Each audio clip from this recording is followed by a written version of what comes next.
Robin. Crispin Glover in studio. Good. My God, see man. you. Looking very professor-like. Yeah, I like well, that. Indeed. That I like the look. the vest and everything. Indeed. Corduroy. Very That's nice, right. sir. Thank you. Good to Very be nice. here. Great to have you. I'm a I'm- fan for many years. I appreciate it. Yeah, and we were going through your new project that you're working on. Is this It Is Fine, Everything Is Fine? Well, I'm playing 2 different films tomorrow night. I'm on a tour around the U.S. right now. People can find out where I am on crispinglover.com. Mm-hmm. But I have 2 feature films. I've actually been touring since the year 2005. Really? I premiered What Is It, the part 1 of what will be a trilogy in 2005 at Sundance. And then It Is Fine, Everything Is Fine, I premiered in 2007 Sundance. I'm playing both of them tomorrow and the next day here in New York at the Museum of Arts and Design.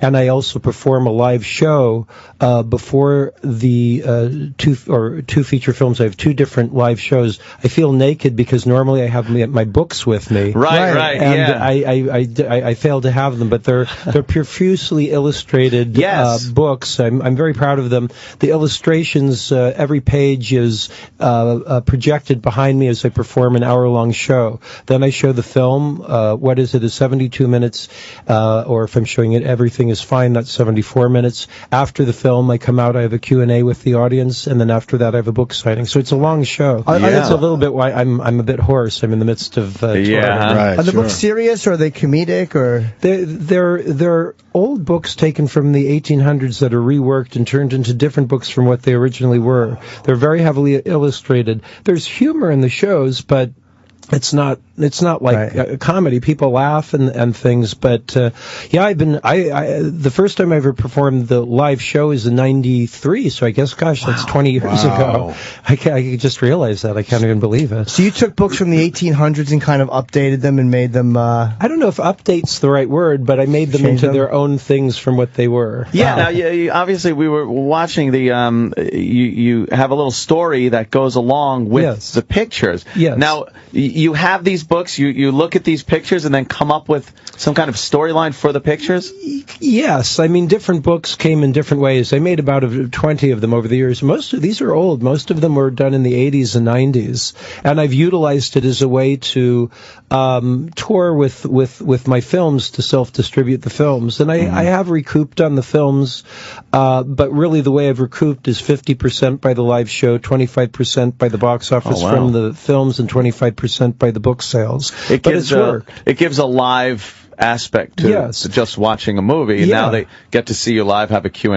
And I have a genuine interaction with the audience, and people come back. I've had many people come back for many shows over the years, so I have a genuine relationship with the audience. The first film, What Is It, which I usually played the second film first for various reasons, but the first film, What Is It, most of the actors have Down syndrome, but the film isn't about Down syndrome at all. What it really is my psychological reaction to the corporate constraints that have happened in the last 30 years of corporately funded and distributed filmmaking, where anything that can possibly make an audience member uncomfortable is necessarily excised, or that film will not be corporately funded or distributed. Oh my God! So I think it's a very damaging thing for that to happen, because it's those moments when an audience member looks up at the screen, thinks to themselves, is this right what I'm watching? Is this wrong what I'm watching? Should I be here? Should the filmmaker have done this?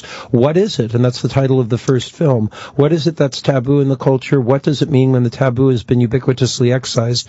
I think it's very damaging, because when people are asking questions in the etymological term of education, meaning to learn from within, there's real education going on. And instead, I feel like what's happening in our corporately funded and distributed film industry is there are not questions. And what's the opposite of education? It's more indoctrination. It's propaganda. Yeah, exactly. Well, let me ask you, that's an interesting point of view, too, about what's making people uncomfortable. There's been a raging controversy with what is appropriate in comedy, like to make fun of, whether it's racism or rape or anything. Do you think there's anything that people shouldn't make fun of in comedy, or do you think it's all fair? Well, it is a complicated issue, and my film deals with some of those issues in different ways as well. Ultimately, I think of it more having to do with acting, where it's inappropriate for one person to play another kind of person, and it's understandable because there has been a terrible history which can really lead to horrible things.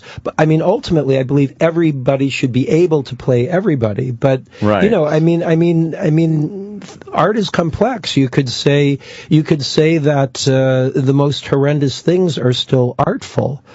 So it's a question of what your purpose is, really. You're right there, because if you think of and look at Tom Hanks playing Forrest Gump, right, that's completely acceptable and looked at as a very dramatic and wonderful thing. But then if you take somebody that's known as an offbeat prop comic and they play that part, it might look exploitive, and you're trying to make fun of it instead of trying to kind of in the film What Is It, the actors that have Down syndrome are not necessarily playing characters that have Down syndrome, and that in of itself strangely has a taboo quality. Absolutely, If you see, sometimes people think that I'm saying that it's taboo to have actors with Down syndrome in a film. It isn't. You'll see that in television shows, but what you won't see are actors with Down syndrome playing characters that do not necessarily have Down syndrome. They always play someone with Down syndrome. And on top of that, if somebody with either a developmental disability or a disability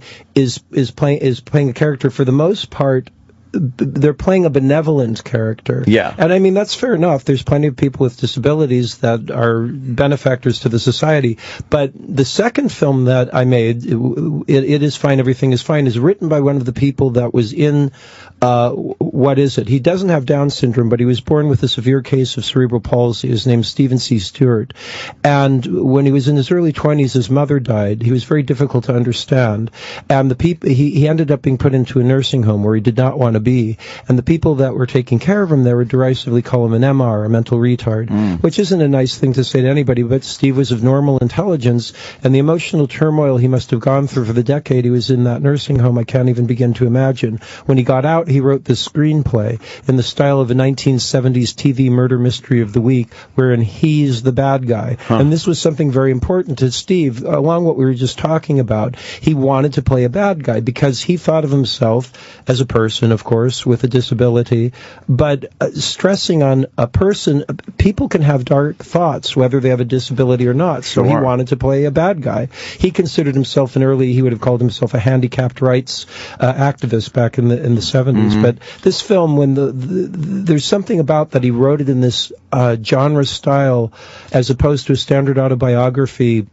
It brings out certain truths in his lives that really, when the whole trilogy is done, this film will be the best film of the trilogy. But not only that, I feel like it'll be the best film I'll have anything to do with in my whole career. I'm very passionate about the film.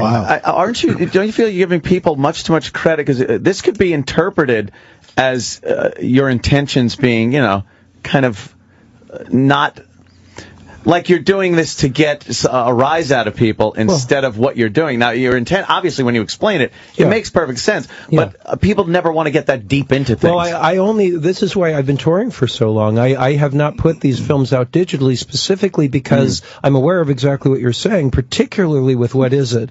Because Steve wrote Everything Is Fine, there are certain things that become very self-apparent. But I am with every screening of the film, and I have a Q&A.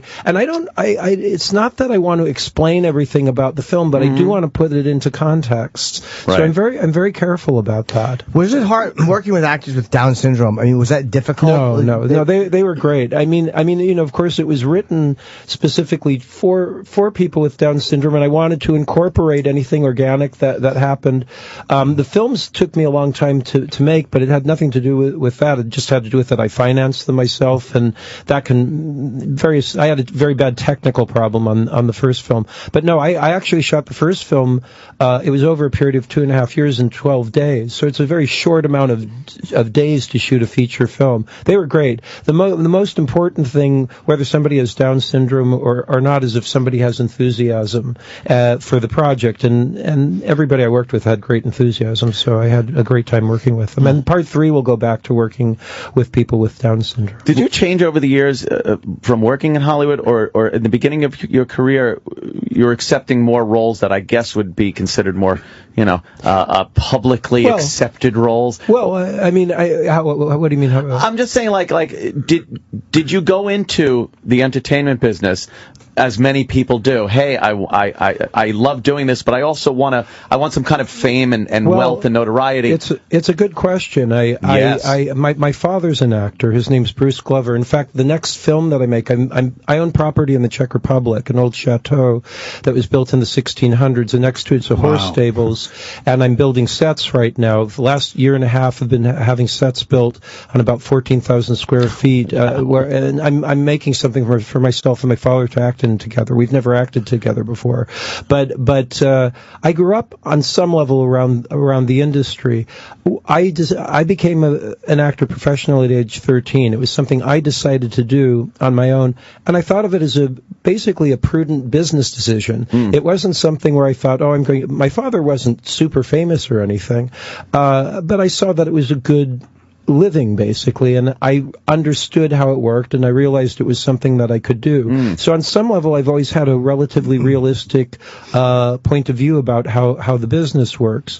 When I was 16, I learned to drive. I studied professionally from age 15 till 20. When I was 16, I learned how to drive, and I went to go to all of the art house movie theaters that were popular in Los Angeles at the time. And this was 1980, and most of the films that I was seeing were films from the 1970s, 60s, but films from the 20s, 30s. But what I was noticing were these great films that were asking questions, and I was really excited about that. And I thought, what a great form of art to be entering into. What would be an example of one of those movies? Because I'm trying to think. I don't know. Five Easy Pieces with Jack Nicholson, Easy Rider, 2001: A Space Odyssey, Clockwork Orange. Movies that are making you think about things. Yeah, when the credits start rolling at the end, you're like, okay, I can't just leave this alone here. Yeah, exactly. And you revisit it in your mind. You can go back and watch it years later, and you get different thoughts. I love that, and that's what I aspire to do in my own filmmaking. That's what as a young actor, I was excited to be a part of. But in the early '80s, I talk about this a lot at the shows. I can tell it starts to get political, and I hate to get overly political about things, but I can see that there were things that started to change in what kind of films were being funded and distributed. I was thinking, where are all these questions that I wanted to be a part of?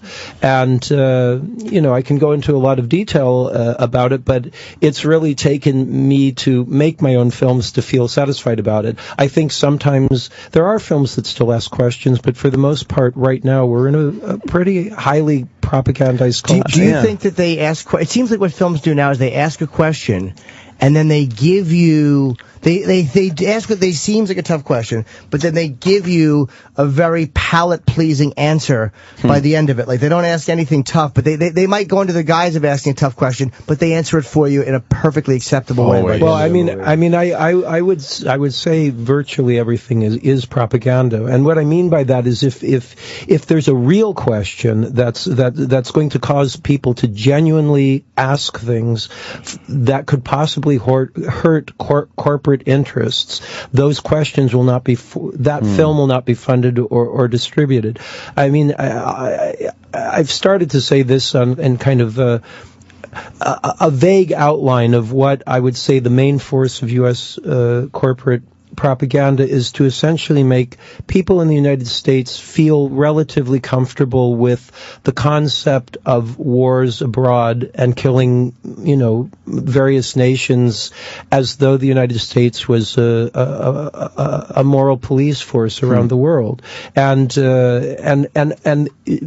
the main thrust of everything. But you have to look at metaphor. So it's not like those films say it directly. Right. It might be done as a lone vigilante movie or a superhero movie where the concept is that this is a really good force and there's these outside elements that are bad forces.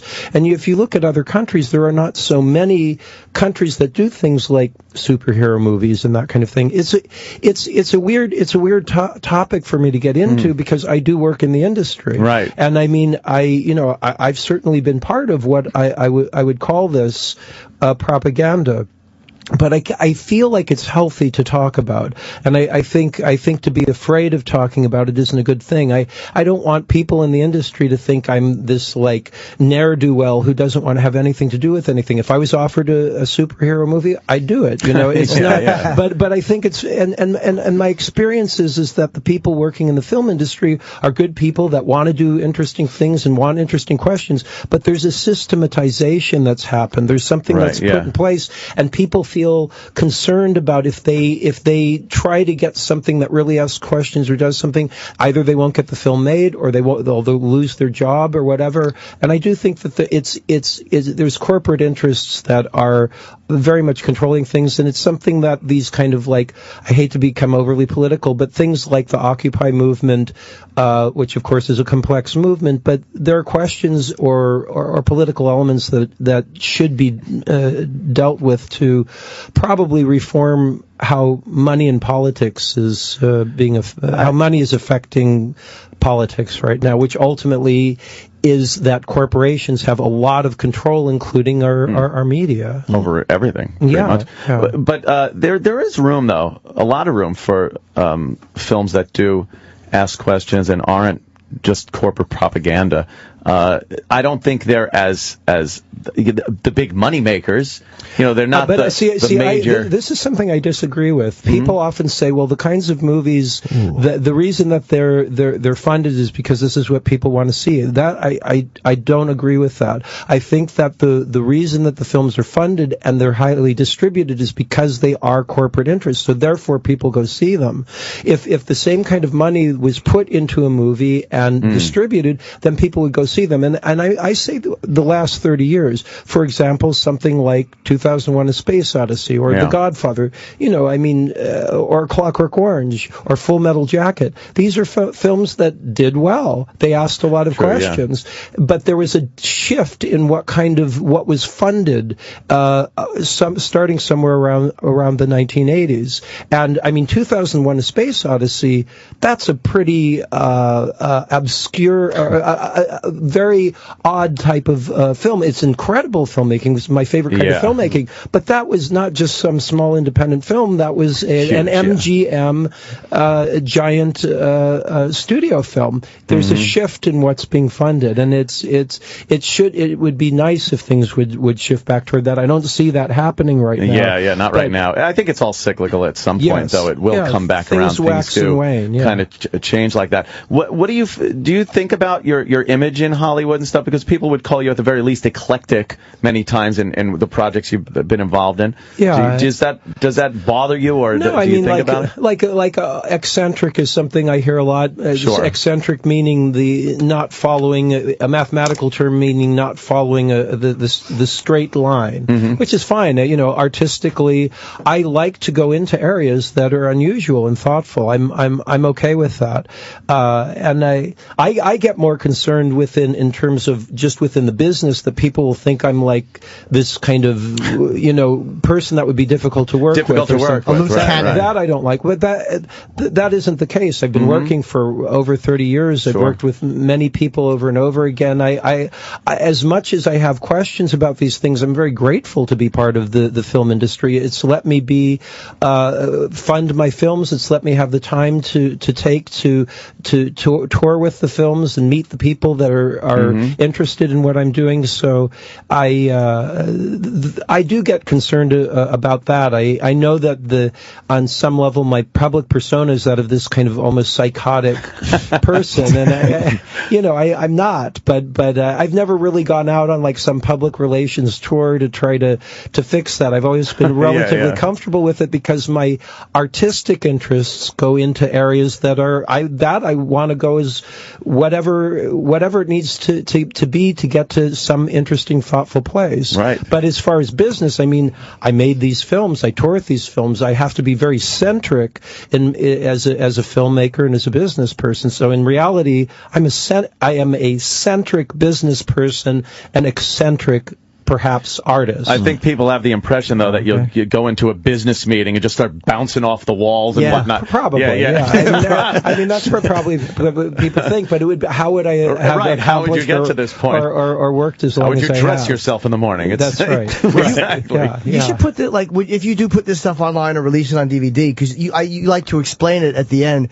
Would you have some kind of an explanation in a video where you could put online where you could kind of have that feeling to it? I don't foresee that I'll do it. The trouble now with digital, and the music industry has been, the CD industry specifically has been decimated because of piracy, and I'm concerned for the corporate film world. I wish there was this is an area where I really wish they were going in and to the politicians and saying, come on, let's get some laws figured out about how to regulate this. Of course, it would have to be international, but I'm concerned about what will happen in the future.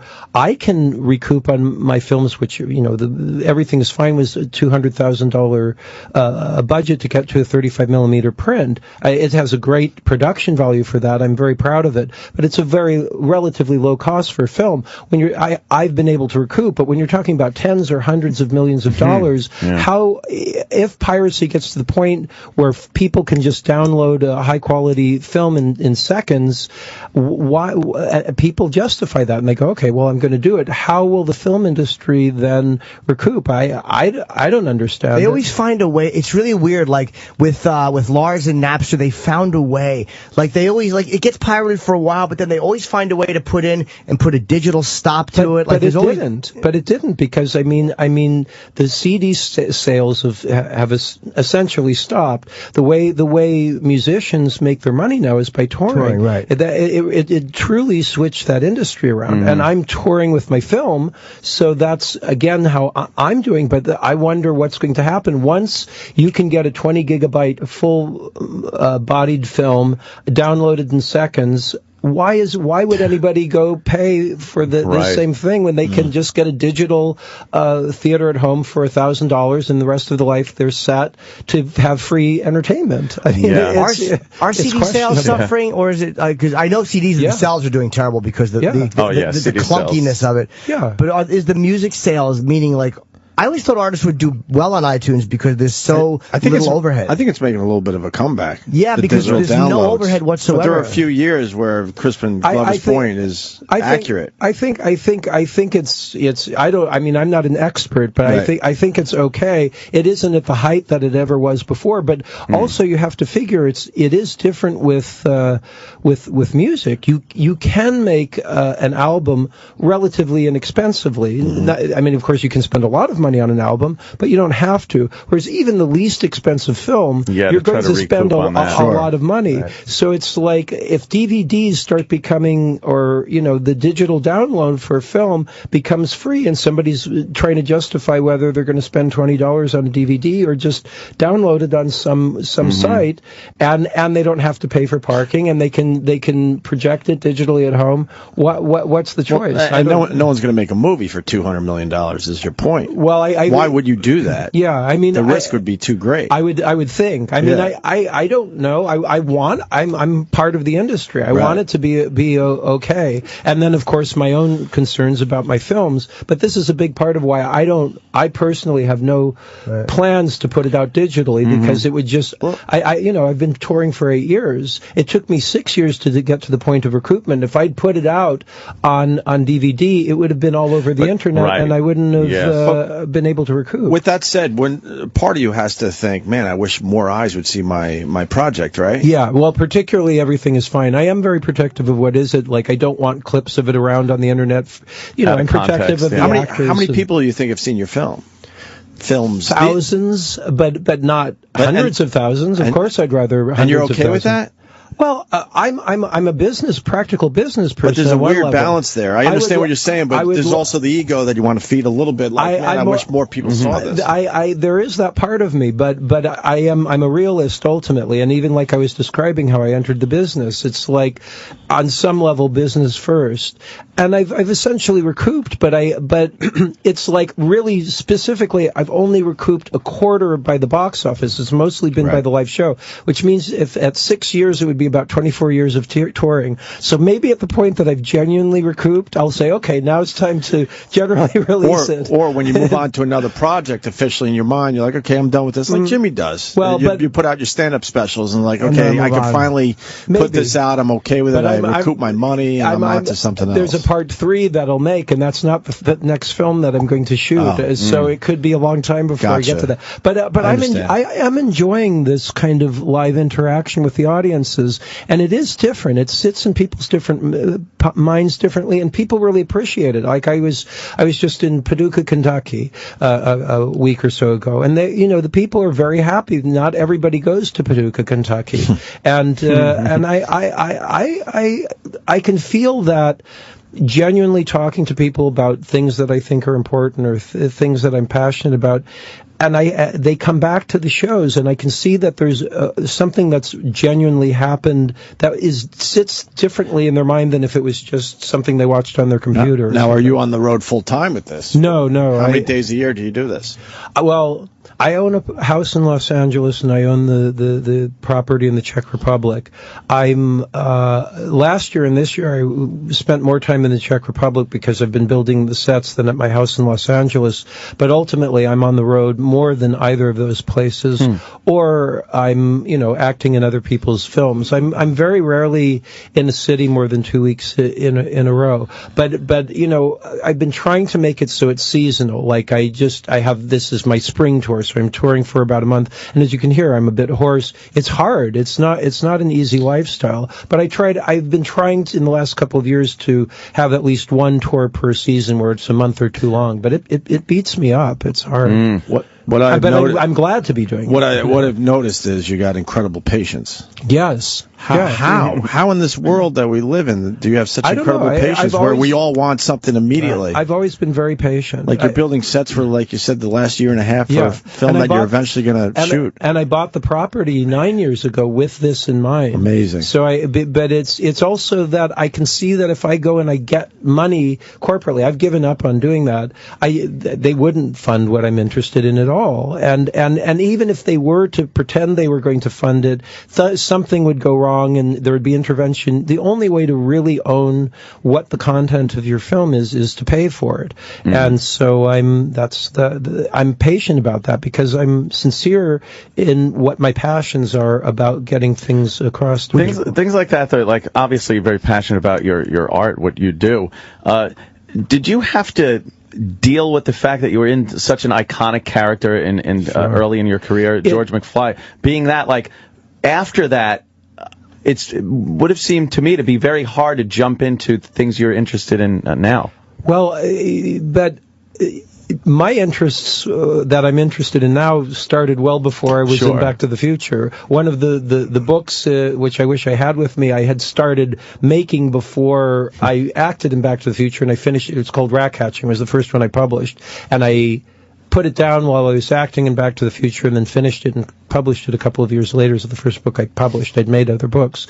But Back to the Future, it was actually very informative to me in some of the things that I'm talking about in terms of propaganda. I know it's a very beloved film, but I was only in the first film. There was they had taken the molds of my face from the old age makeup from the original film and put another actor into prosthetics that were made from my face, and then interspliced a very small amount of footage of me from the original film in order to fool audiences into believing that I was in the movie. Because of my lawsuit, there are rules in the Screen Actors Guild that make it so producers can never do something like that again. I'm proud of the lawsuit, but the reason I bring it up is because the reason that I didn't end up being in the film, it's more complex than this, but I was asking questions that the producer's director didn't like. Right. I actually did work again with Robert Zemeckis, strangely enough, when I did Beowulf, and had a very good working relationship with him. But there was a different end. In the original draft that I read for the screenplay, when I auditioned for the part, I was only given what are called sides, the scene. Yep. So I got the part. I was 20 years old. I got the role. My agent told me I'd gotten this part, and I didn't really know everything about it, and I said, well, maybe I only knew that there's this other part that I was the scene I was doing the scene with. I said, well, should I go in for this other part? That seems like that could be a good part. He said, no, you don't understand. This is a really interesting role. You're going to be playing the older versions of this character in a different time period. And I thought, wow, I said, that's fantastic. I said, yeah, great. Let's close the deal. It's this big Universal Studios produced by Steven Spielberg and directed by Robert Zemeckis. So great. So, but, I was a serious actor as well. So when I started actually analyzing the screenplay, once we were involved in the project, I had questions about things. And there was a different end. I won't go into so many details about it, but I had questions about it, and it did get changed. And I think there are other people that had questions because there are things in it that could, particularly in this day, be thought of as, well, offensive. And those changes happened. It had to do with money and what people were doing, the characters were doing with money. But I didn't stop with it. I said to Robert Zemeckis, I thought, it was not a good idea for our characters to have a monetary reward, because it basically makes the moral of the film be that money equals happiness. And by having there were various things that were doing it, but by having the son character cheer by having a truck in the garage, what I was arguing for was that the characters should be in love, and that the love should be the reward. By having any kind of monetary element as a reward, it makes it into a reward. I still feel the same way. I would like the film a lot better if there was no monetary, there could be signs of maybe monetary change would happen, but it was more important that the characters were in love. I would feel much better about the film, but by having those monetary rewards in it, it was a propaganda. And Zemeckis got really mad at me when I said this. And did he yell at you? He yelled. Yeah. He wow. It's kind of odd discussing a film that old at this point. But didn't you see at the end the characters, they were more in love? I think especially your character and the wife, they did seem to be. But my argument is that part was good. I was all for it. But I think it pollutes it.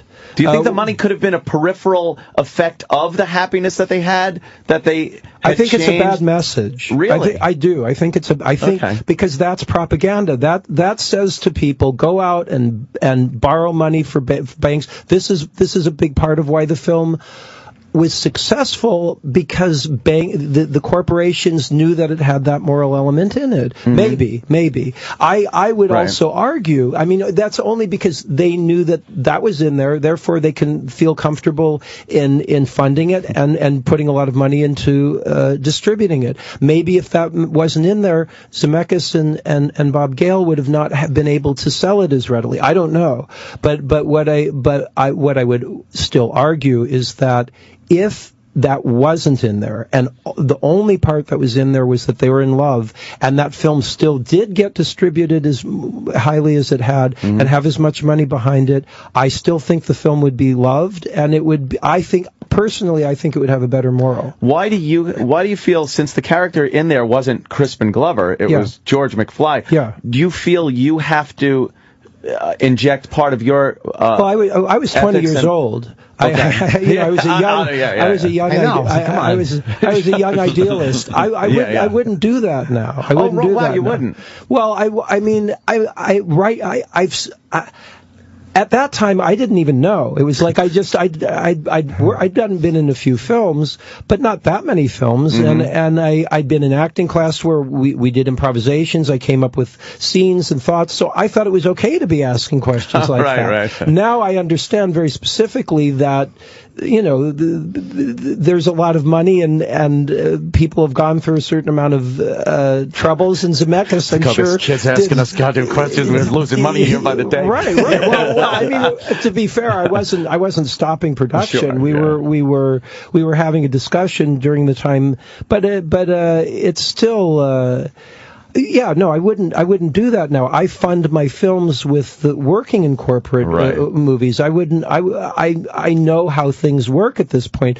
Why I was bring it up was because it was informative to my thought process as to how propaganda does work, because I had this very early experience, and I was, it caused me to not be in the sequels on some level. I'm sure it's complicated, but and then there was a lawsuit. It was very specifically not a legal thing. I mean, you can just say it's not a nice thing, but it was not a legal thing to do either. So this informed me that if you question propaganda, it has serious consequences. Can I ask you, when you mentioned Robert Zemeckis, when you talked to Zemeckis about what you thought that should have happened, how long into your explanation did you realize he was not happy? Like, did he hear you out, or did he interrupt you and go, look? Well, it's a long time ago now. I remember one conversation very specifically, but what I am forgetting is that there might have been two parts to the conversation, because there was some part that I'm not going into the detail about that was changed. And it might be that then I continued on because they changed one thing, and I said, but there's still this monetary aspect. And so he probably was not happy about it. Right, they'd already done a change, and I think, but I'm forgetting now. It was that part was a while back. But it's also, there's also a part when you're working on a film that, on some level, it doesn't happen every day, but you do become passionate about things that you want to get done. It's normal for actors and directors, not all the time, but it's relatively normal to say, look, this is really important. You speak it out passionately, they speak it out passionately, and then you say, okay, that's fine. Then you shake hands and go. But you can have passionate conversations, and it doesn't mean necessarily that it's going to turn into some terrible thing years later. But I mean, and my experience in the business has been good. That would be the one real exception. That wasn't good. That was not a pleasant thing to have happen, because people still believe that was me. And the reason I had the lawsuit, it was the primary reason that I had it was I just wanted people to know that I wasn't in that. That wasn't me, because I didn't. If I had played that part, I would have played it differently. Right. I didn't like the way that guy played it, and people think that's me. I didn't either. Well, I mean, it still gets to me that there's that confusion, and what way is there to let it be known other than do that? So even still, that's why whenever the issue, anything about that's brought up now, I do talk about it. I'm talking about it more also because there's one fella, he might have even been on your show, I'm not sure, Bob Gale. Yeah, Bob Gale was on. Yeah, I think I listened to it, and on your show, he lied. He lied about some. Yeah, and you guys automatically believed what he said. Oh, man, reconcile it, please. Well, what he said was that I had... let me just be specific and let me think.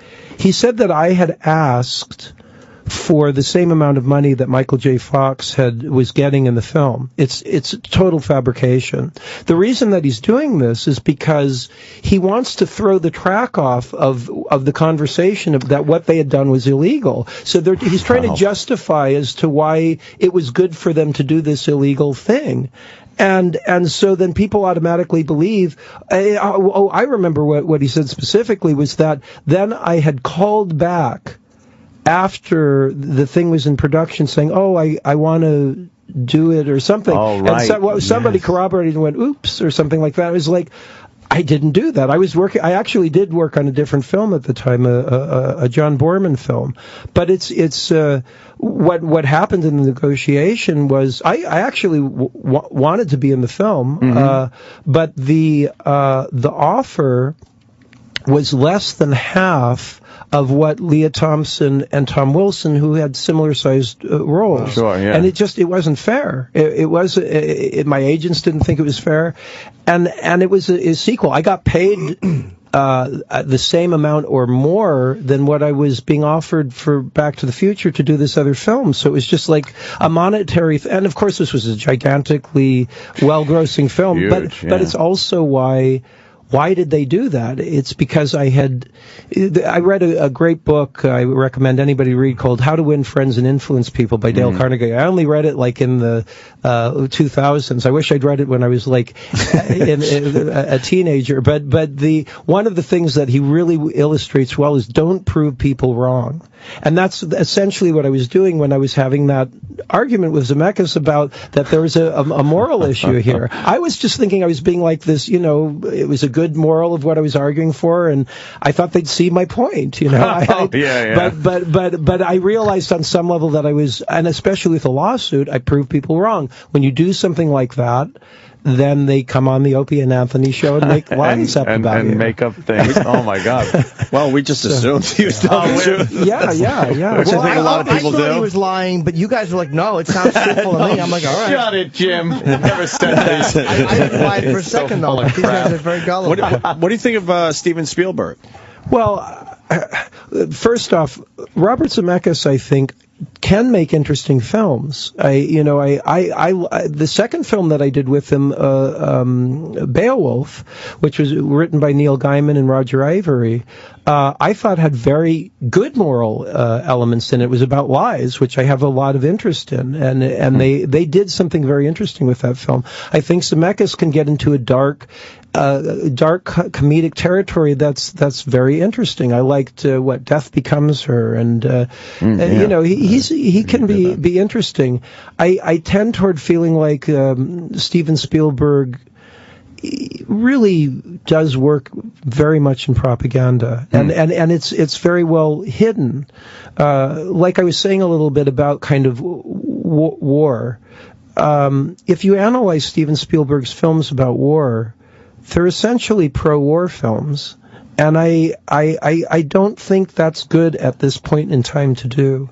You look at a great war film like All Quiet's on the Western Front, or Paths of Glory by Kubrick, or Full Metal Jacket by Kubrick. They all are it's obviously not proper, happy ideas about war. These are highly questioning. War is not there's no question. War is a horrible thing. And you look at something like Saving Private Ryan, which is a very well-liked film, but essentially it's arguing that there's such a thing as a moral war or a good war. And maybe you can make that argument. I just think it's a bad argument to make, especially at this point in time. I don't think I wouldn't want to do that. I don't understand why somebody in a power situation like that is making films that are saying it's good to be going to war. Why do that? Why? Right. I mean, I'm sure there's all kinds of people, and veterans and things that. My father's a veteran. My father was in the Korean War, but it was like he explained very clearly to me when the Vietnam War was going on. I was a kid. I saw those awful images. My father said to me, war was horrible. It's like he didn't have any like glory stories about being in the war, and he was in bad situations. So, maybe I'm a bleeding heart pacifist, but I just think it's not good to be making pro-war films. So I question. And Spielberg is a powerful man that doesn't need the money. So I think your point is he could take all that power and do a more positive message. People could argue that Private Ryan, though, was it did show a lot of the horrors of war. Yeah, but still when you analyze it, somehow there's a positive element about aspects of the war, and I don't think it's a good message to put out. Which is my similar argument with Back to the Future. Sure, yeah. There are interesting elements in Back to the Future. The structure is excellent. It's part of why I had strong arguments, because I could see what that moral element was, and I knew it would have effect within the culture, or I felt it would. Yeah. And so when you analyze those things, it's like you've got a lot of money, you've got a lot of power. Do something that's going to genuinely affect the culture at large in a very positive way. And I suppose, I'm sure, I would assume Steven Spielberg feels like he was doing something positive. I would argue that it would be much more positive if there was a clear anti-war message. You ever think, though, sometimes that there are, there's filet mignon, and then there's a steak-'em from your freezer. Like, some things are just made to be you can argue consumed. but consumed. But yeah, I think really tasting it. I can't help but be analytical. It's just my nature. Yeah, obviously. And when you look overall at, our culture, it's easy to study something like Soviet Russia or Nazi Germany and condemn those things, rightfully so. But terrible things went on in those cultures with propaganda. But it's more difficult for our culture to analyze our own propaganda, especially in the media. But I think it's important to do it, and because I think our culture's media is much more well-oiled than even Soviet Russia or Nazi Germany, because people don't notice it. And so things like saying, well, it's just, this is a fun movie or all that. I enjoy movies that I'm sure would be strong propaganda as well. Just because something's propaganda doesn't mean it's not a good movie. But I think it's really important to have the discussion so that people are aware of this. And I don't really see the discussion happening in our specifically about film, which is what I'm most passionate about. Yeah. It happens in other areas a little bit about politics and things like that, but I again, as this young idealist, when I was 16, I wanted to be a part of this industry that was questioning things. I'd like it to come back. Now, do you think there's a director out there kind of in the mainstream that's doing it right? I think there are a lot of directors that are passionate and want to do it. And any films that were pretty popular that you're like, yes, they're doing it right. That's a positive message for our culture. Maybe I hesitate to point to things, but there are I can tell there's some directors working in the corporate industry that are striving really hard, and every once in a while there is a film that'll come out and that asks questions for real and is artful, and anytime a director has stuck with it and done it, I stand up and applaud. I mean, don't want to mention one, though? Amazing feat. Do you want to mention one? Well, the ones I more think of are not big popular films. I very much like Gaspar Noé's Enter the Void, but that's not, a big, huge popular film. I thought that was a really well-made film.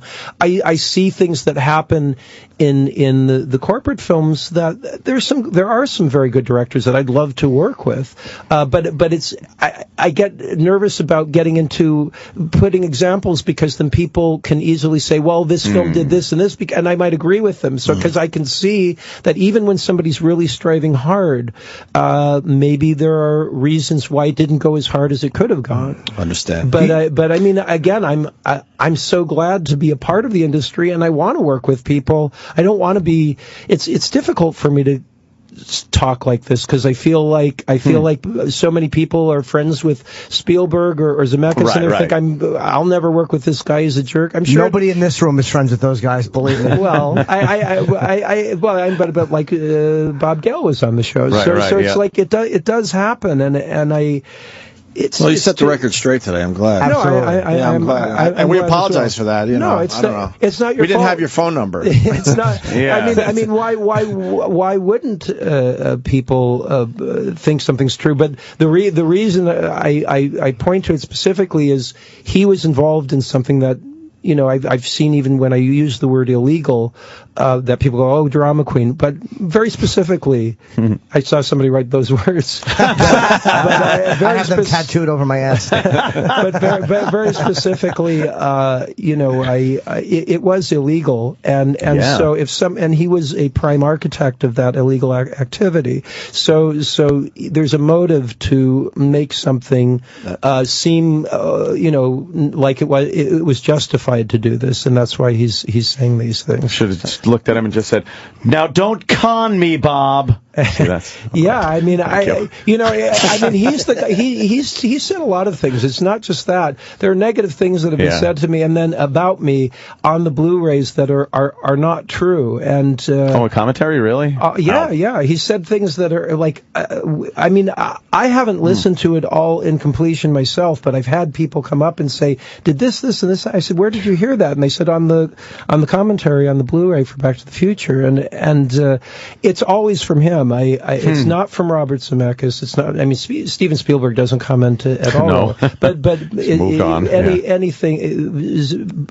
Bob Gale still is. That's his main career at this point as well. He doesn't really write films anymore. He's not involved in the industry other than having to do with things having to do with Back to the Future. So I think the fact that there was this lawsuit and he has a lot of focus specifically on that film series. He has a lot going on in his mind about it, specifically that there was an illegal action and it's in the public record. So he has to justify it. It is just an odd thing that the movie did become so beloved in American. Well, and part of it is part of it is that there are good structural elements, there are interesting things in it, and unfortunately, that element. There are other movies that in the history of U.S. filmmaking that do similar elements with their structure, where it seems as though it's about love, but there's a monetary reward, and they're very popular films. I think a lot of people see it though as, boy, who wouldn't want to go back in time and change things really for the better when you then come back and you're like, wow, I fixed it. That part's great. Part that's a big part of why it's and that's what's also was my argument about it. It's like all of this stuff is great. Why do you need to put this monetary reward in it? It would make it such a more pure message of love instead of dirtying it up with a messy element. You'd have rather seen a '67 Falcon in that garage. I would have rather not. That didn't happen. I would have just rather that there was, and the scene was also reshot. There was a different actor playing the part originally. Eric Stoltz originally played the part, and then Michael J. Fox replaced him. We had already shot the sequence that I'm talking about, the alternate future, and I had played it slightly differently. And then they fired back to Eric Stoltz, and I thought I was going to get fired as well.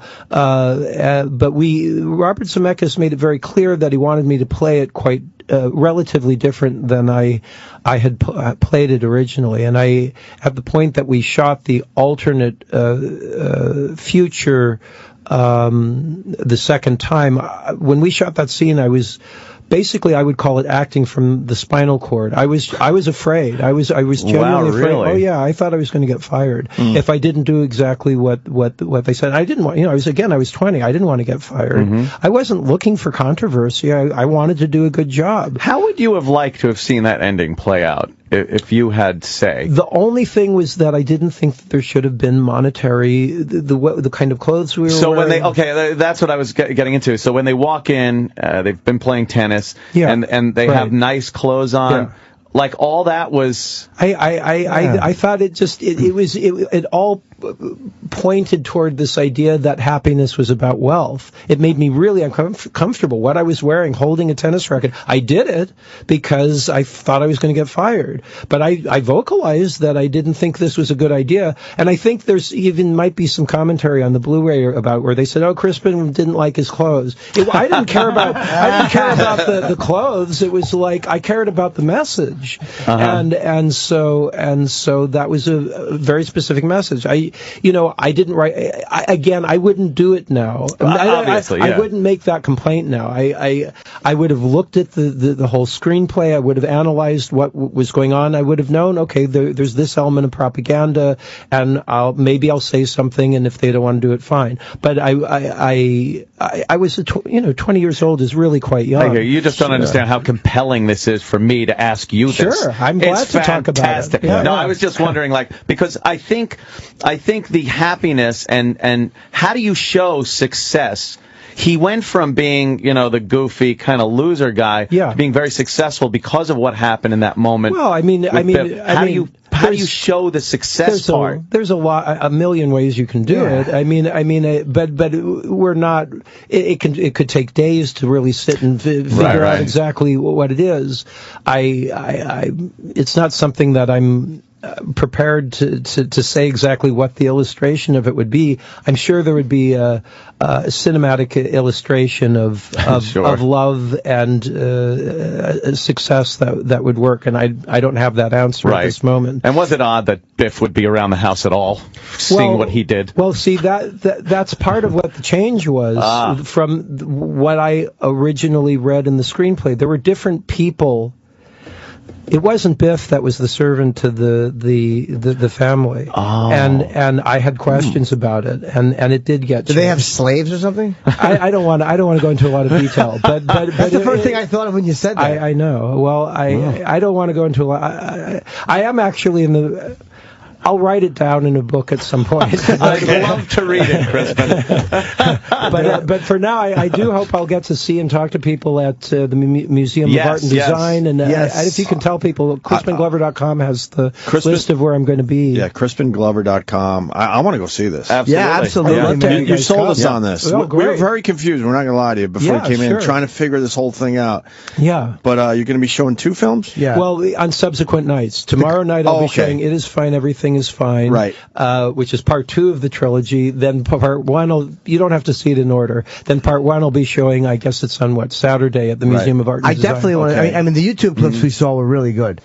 Yeah, I'm proud of these films. You know, I didn't. What, not for YouTube? I think you can see clips of it on CrispinGlover.com. It's probably easier. I think there's some nudity that it would get taken down on YouTube. Crispin. But how dare you! I gotta say thank you so much for coming in. This is really fantastic. appreciate it. Yeah, it's great to talk to you. And you made us burn something on disc. You want us to play this or whatever you want to play? That's a reading that I did on an album that came out in the '80s. It's a little bit different than what I perform at the shows because there's no music and I perform it differently. I was much younger when I did that, but it gives a kind of an idea of what some of the live performance is about for radio because there's a visual component, of course, that's not there. But I bring it when I come in on radio shows. Right. All right. Which one can we play out of this? So either selected readings of Rat Catching or selected readings from probably selected readings of from Oak Mott is a nice one, or either one. All right, E-Rac's going to play it into break for us. Crispin Glover and Crispin Glover on Twitter. Thank you very much. Thank you so much. I really appreciate it. Come on back. Yeah. Well, great. Rat catching. Studies in rat catching for the use of schools. Chapter 1. In the following elementary treatise for the use of public schools, I propose following exactly the same plan as my parson, a good fellow not afraid of a ferret or a rat, does with his sermons. That is, divide it into different heads, then jumble up all the heads with the body, till it becomes as difficult to follow as a rat's hole in the soft bank. And to begin with, I'm going to talk. Discretion will not rule. I faced a lion about a being a young nothing from having rat. Don't be bitten. It is to be remembered that the plague usually produces notable polynucleosis. Opening cuts on a large mammal. I don't care to defend myself. Partly skinned. The skin, wrong side out. This is a tiring, long story to write, and I've not quite done it yet, for I must finish with the Sandpit Man. He said that in a fit of rage, he had thrashed his wife to death with his fists, and that his boy, having seen him do it, had gone mad with fear, and was so bad, especially at night, that if he had not got a bulldog sleeping with him as a sort of friend, he would go into a fit with fear, and was often unconscious for hours. It was an ugly story, and I'm glad to say with the death of the Sandpit Man, the miserable part of the children's life ended. The Sandpit Man violated a lamb. Bones tear your flesh. Look, he's just the gentlest-hearted beast out, and there's not a puppy in the kennel nor a child in the village who does not know this and impose on him shamefully. Only last Sunday I had a lamb's skin removed. It was the one that gave the Sandpit Man the terrible disease.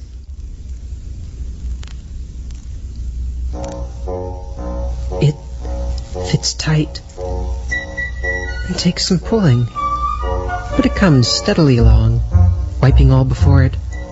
Faster and faster they bolt and are killed. I get excited, enjoying the sport. It's over in a few minutes, when 24 are cast up on the bank. Well done.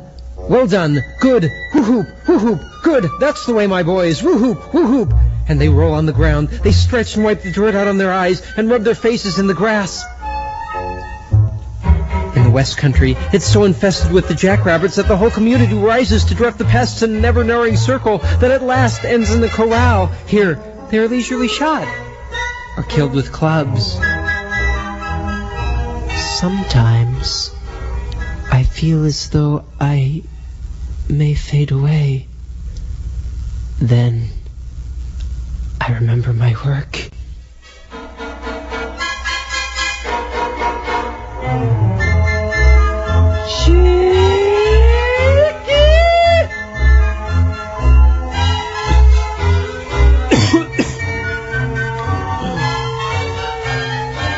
I once killed a rat inside a church. I found it during a long sermon.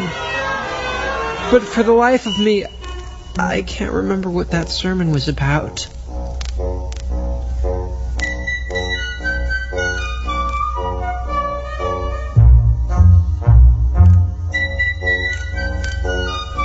Mutilated pigs, nerve reflexes, the queer platypus, almost the only mammal whose young are born from eggs.